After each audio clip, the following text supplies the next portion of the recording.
I had a variety of people who came at me about this problem. So we're going to talk about it from the beginning again. I want the force on charge Q at the center. And I have a curved rod of total charge Q. Now, I have to have some defining qualities of this rod. And I think perhaps some of my choices in the last example were probably not great. So we use S as an arc length in the same way we use X as a linear position on a horizontal axis. So saying that the whole thing's length was S probably is going to be confusing. So start this from scratch on your notes so that I can not reference your prior thing and name it something else. I'm going to name it the length L, just to be consistent and not get it confused with S. I wasn't planning on holding on to S very long anyways, but because this is now stretched to a third day, I wanted to start it fresh. I'm going to make some defining qualities too that might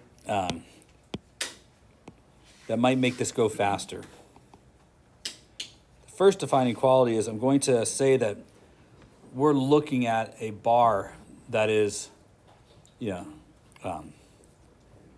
is placed at the on the edges of a circle. So the bar is circular in shape, and I'm placing my small point charge Q at the center of this circle. Now, I think this is the only place we could actually do this problem. And I think I went into why that's true yesterday, right? So this problem can be done because we have information about the geometry of this problem. So I'm picking a small piece of this bar down here. Just a small piece. And in picking this small piece, I think that bar has a certain amount of charge, a portion of the whole.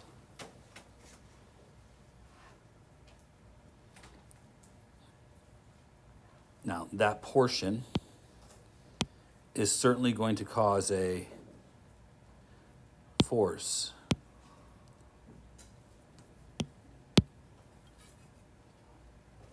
If I can draw this right.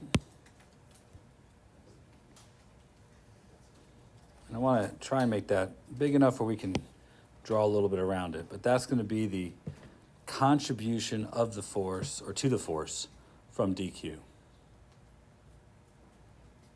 And we can already, this moment, write out the size of that contribution because we know Coulomb's law. The size of that contribution has to be dF, which will equal Q times dQ times K over the radius squared. Every piece of that force will be based on the same distance away from my charged, bent rod. The problem is that for every piece of charge I have on this side, there is a piece on this side. Now, it doesn't really matter if this whole thing is rotated. I think no matter what size arc we have, if we draw a line through the center of the circle to the center of the arc, there's going to be symmetry because it's a circle. Do we follow along with that statement? So, I purposely drew it so that there's a horizontal symmetry. But if the arc were this big, and I drew it over there, and the center were here, well, there's probably going to be a symmetry where I have both, equal parts on either side like that. You guys follow along with why I'm drawing it this way? I purposely placed it so that, it was horizontal, but there's always going to be, no matter what size of arc I have, a way to draw a bisector through it that goes through the center of the circle so that half of the arc will be on this side and half of the arc will be on that side. So this blue line that I have going through the center is a bisector there on purpose to remind us that there is equal amounts of bar on either side and gives us a point of symmetry. Is that okay? All right. And I'm saying that because I think the net force will be in this direction.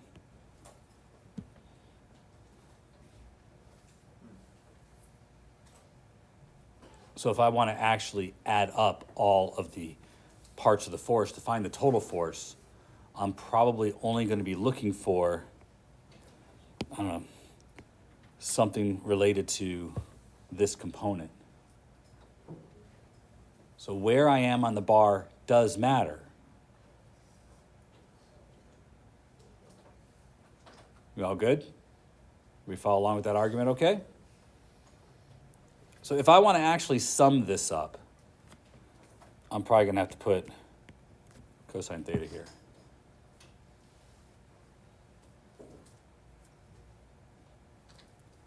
Now, I've said this enough.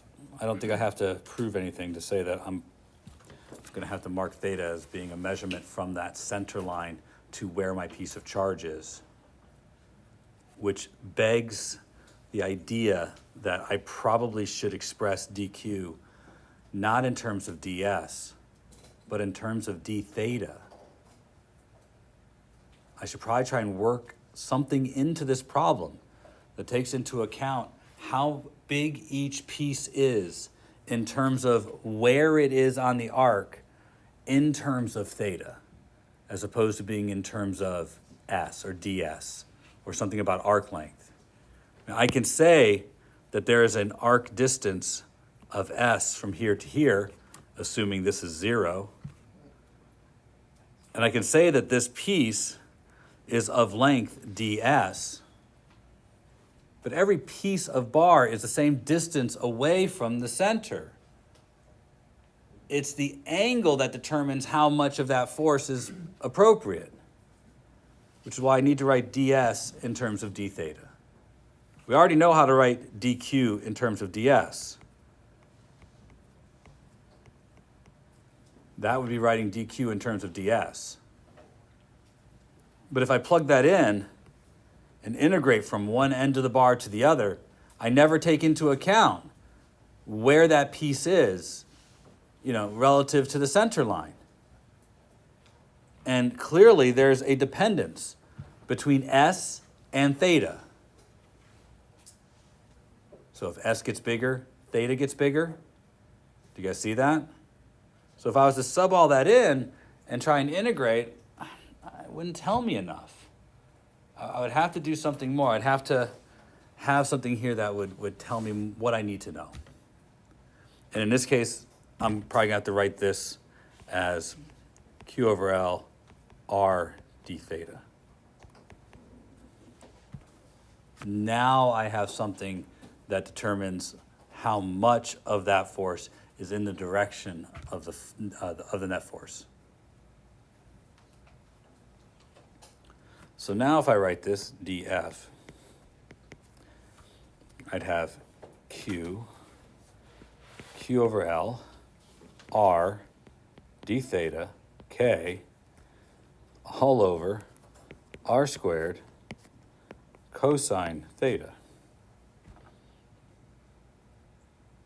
I did all the substitution there.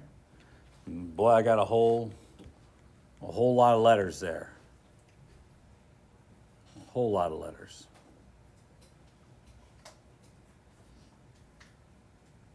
Now, it's quite likely I could just pull all the things that are constant outside of this and begin a process of seeing if I could narrow it down.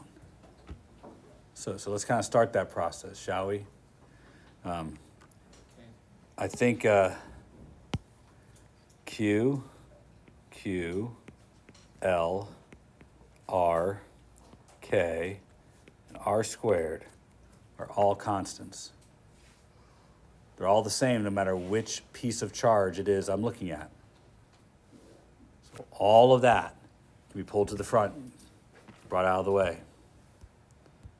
So let's do that. Let's make that our goal here. So dF equals Q R over L R squared K.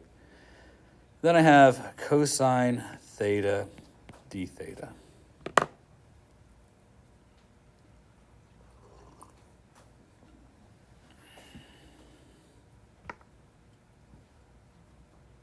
Doing good so far?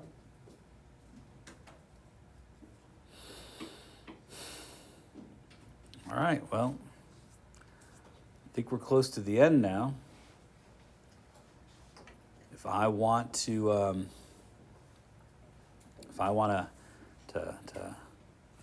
find out the net force, well, I'm probably going to have to take the integral of both sides.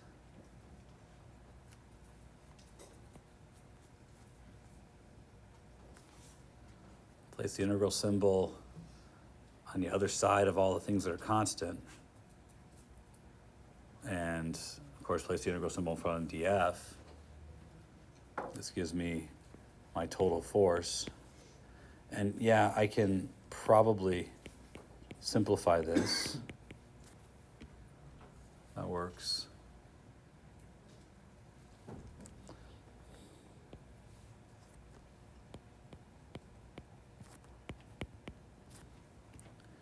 Now, I would have to set some limits here. That would probably have to do with where I start to where I have to go. I bet there's an angle here I could use. But I specified the bar in terms of L. So I probably should express this angle in terms of L, my beginning angle and my final angle. Now that might be hard to picture. Can we agree that when theta is 0, we expect the maximum amount of force from that contribution? Let's see if you're really paying attention, everybody. When theta is 0, we're talking about the piece of charge that's right here. Would the force from that piece of charge be directed down the middle, all of it? Is that a yes or no? Yes. Yes. All right. So I want there to be a 0 involved in this because 0 represents the point in this whole thing where the contribution of the force is greatest. Anything else, the contribution of the force is less, whether it be in the negative direction or the positive direction. Anything else would be less force, correct? So I need to make this choice about where to start my integral and where to end my integral smartly. I don't think I can just arbitrarily say that this is 0 and we'll go from there all the way to here. It's not a smart choice. The 0 in this case has specific meaning, and 0 has to be the charge that's there. So I think you have two choices as to what to do right now. You could say that it goes from negative L over 2R to L over 2R. That'd be fine. That allows you to integrate in such a way that in the middle of that, you'd hit the 0 and then you'd keep going. Or you could recognize a certain amount of symmetry and write this as 0 to L over 2R, but then double my answer. Just do one side, because whatever I do on that side is going to be the same on the other side.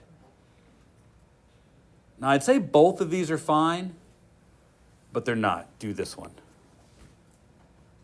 Whenever you're dealing with trig functions and you're going to have something that's duplicated on both sides, cut it in half and do it twice. This is the best way to do it.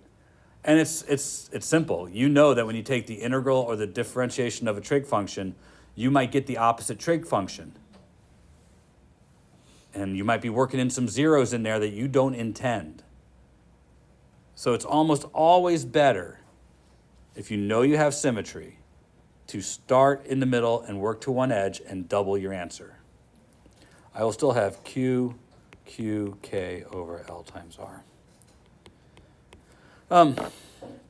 By the way, I should stop here.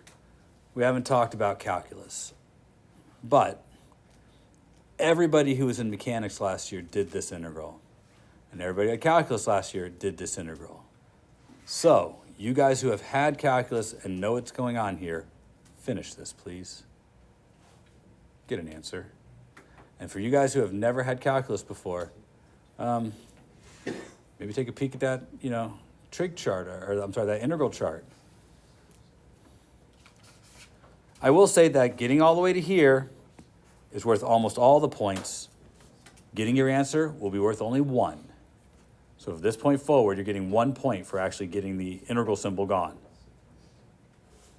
Now, you guys who are new to calculus and didn't have mechanics last year, I'm going to state out loud what you must do. It has nothing to do with cosine. I'm just going to make statements about what you must do. The steps that are required here, you should, in your notes someplace, saying what is necessary to deal with an integral and write these steps down. They are not hard, and they are in plain English. My first step, after collecting all the constants and being left with my integral, which is what I just did,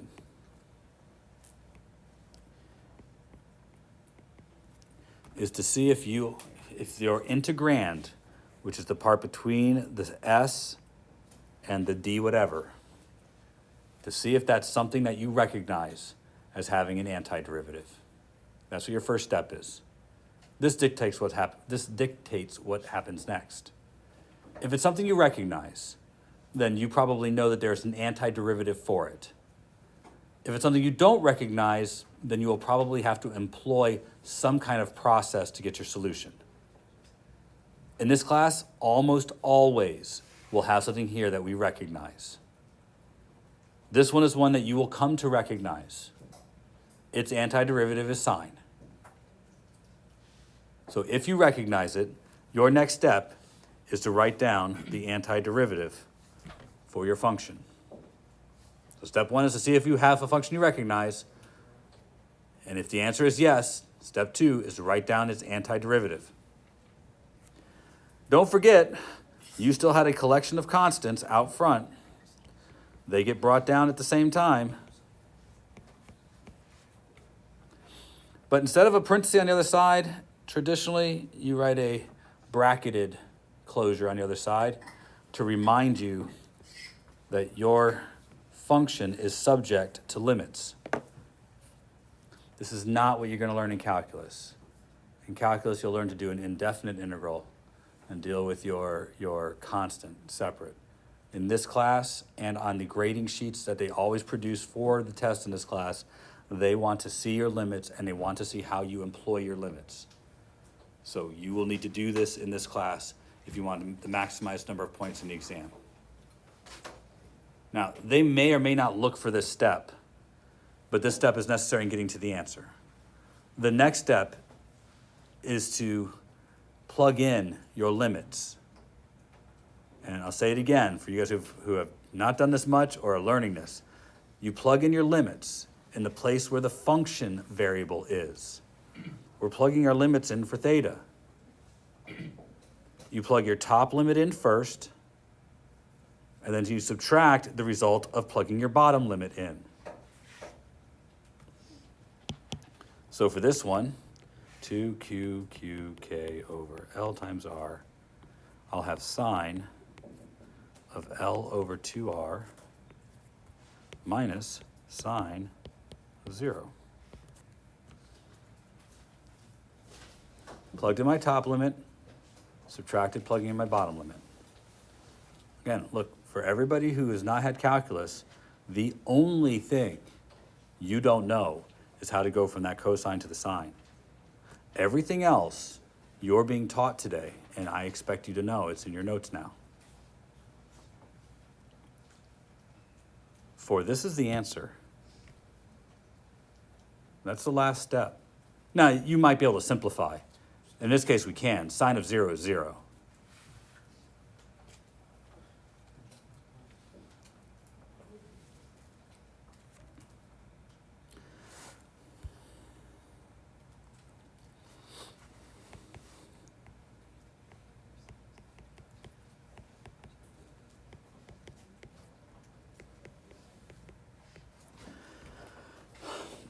There is nothing interesting about this answer.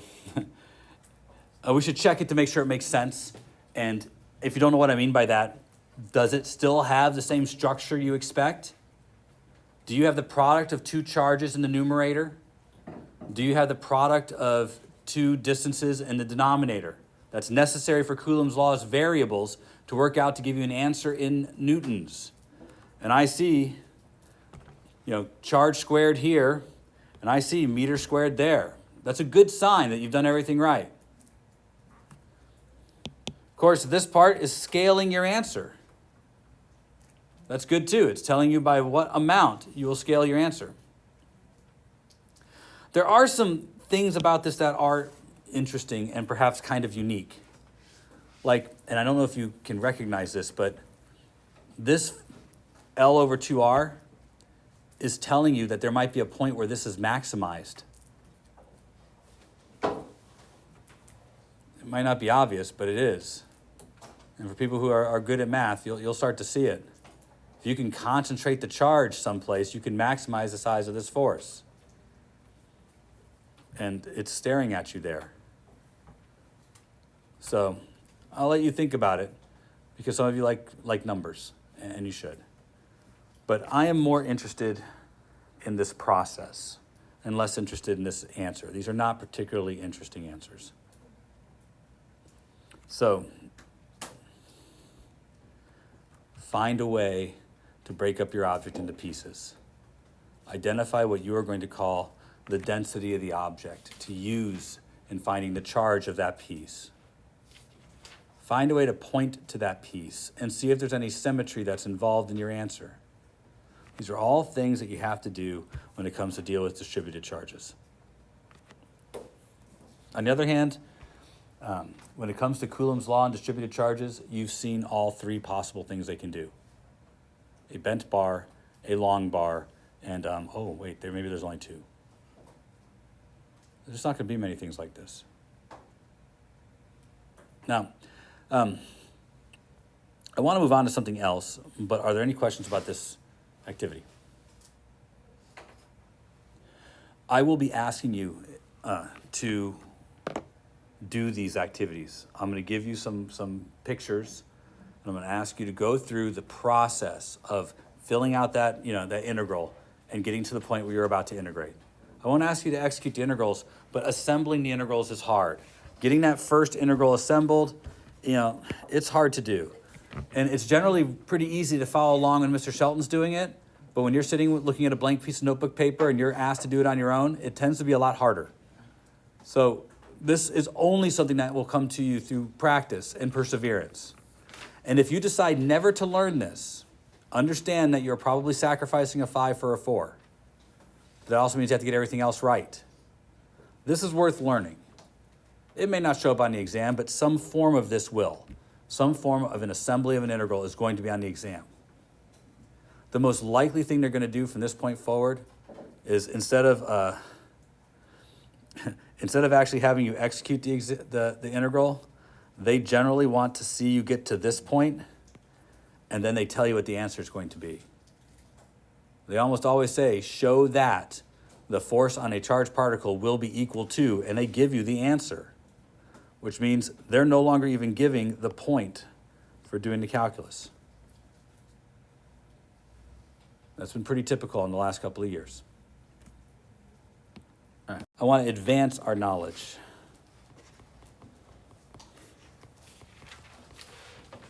I'm tired of talking about Coulomb's law.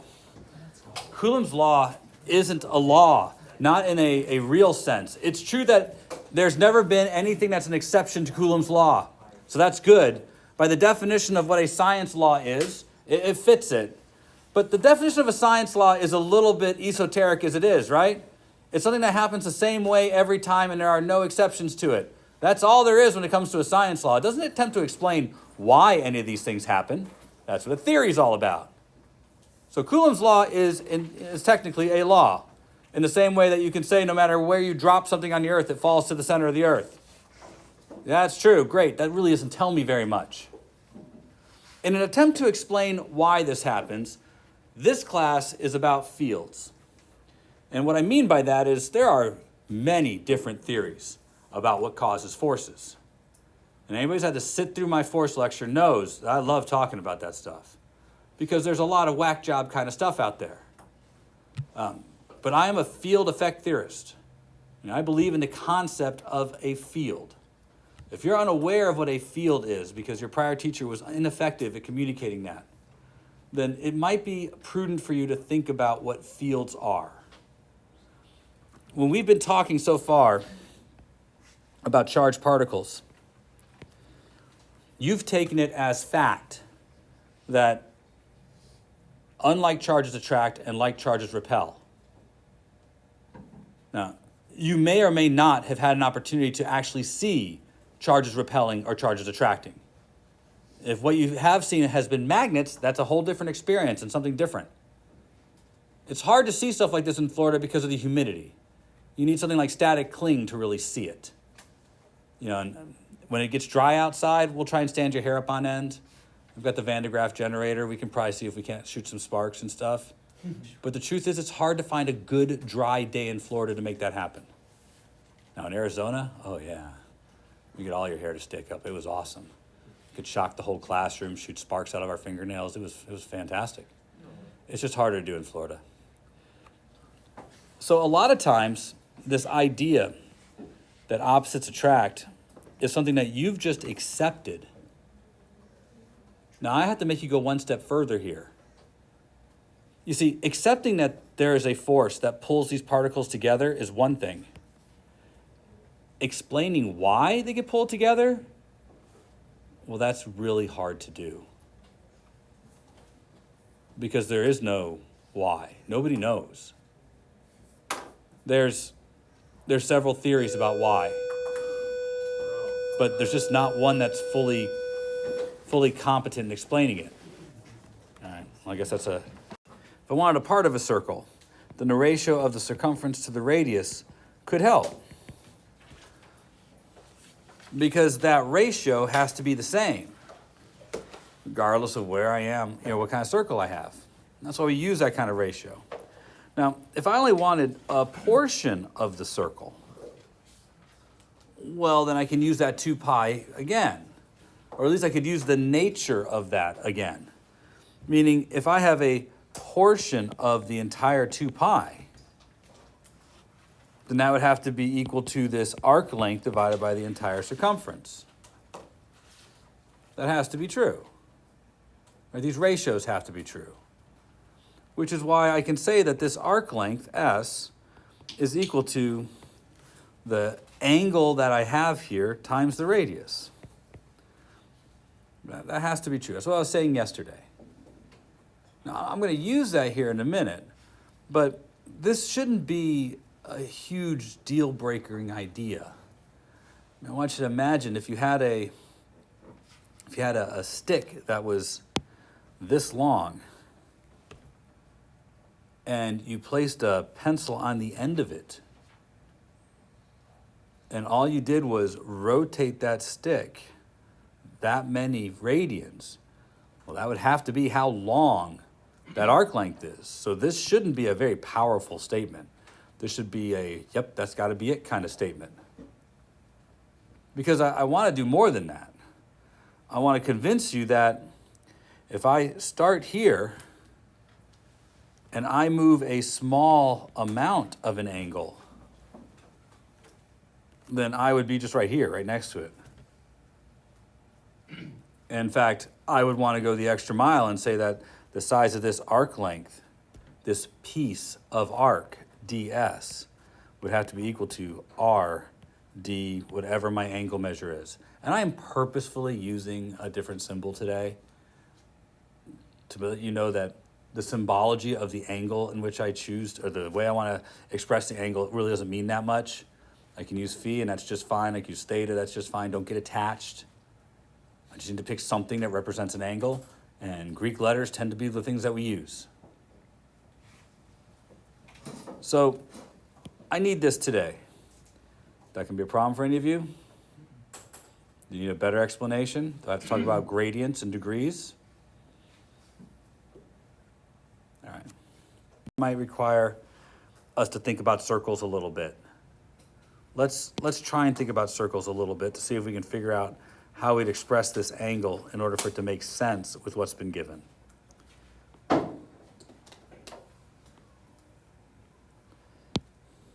So let me get rid of all this distracting information.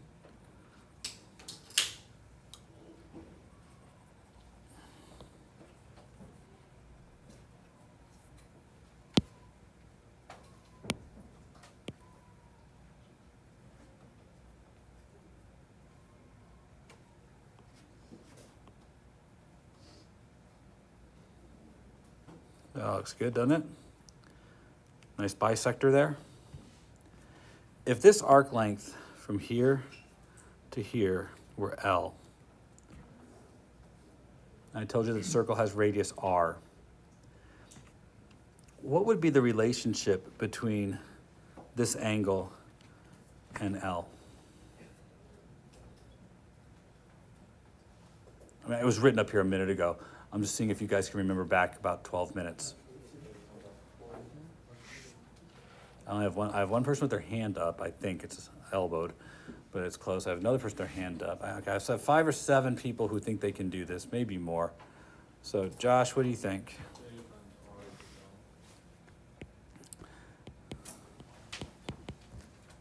Is that okay? Now, I have some folks in calculus who might take issue with this. And so let me see if they do. What would be better when it comes to setting our limits? Should I go from 0 to L over R? Would that be a good idea? Or should I set the middle of the bar as 0 and maybe go from negative L over 2R to L over 2R? That would work, wouldn't it? Now, why might I want to do this? For you guys who are novices, let's think about it for just a minute. When you go back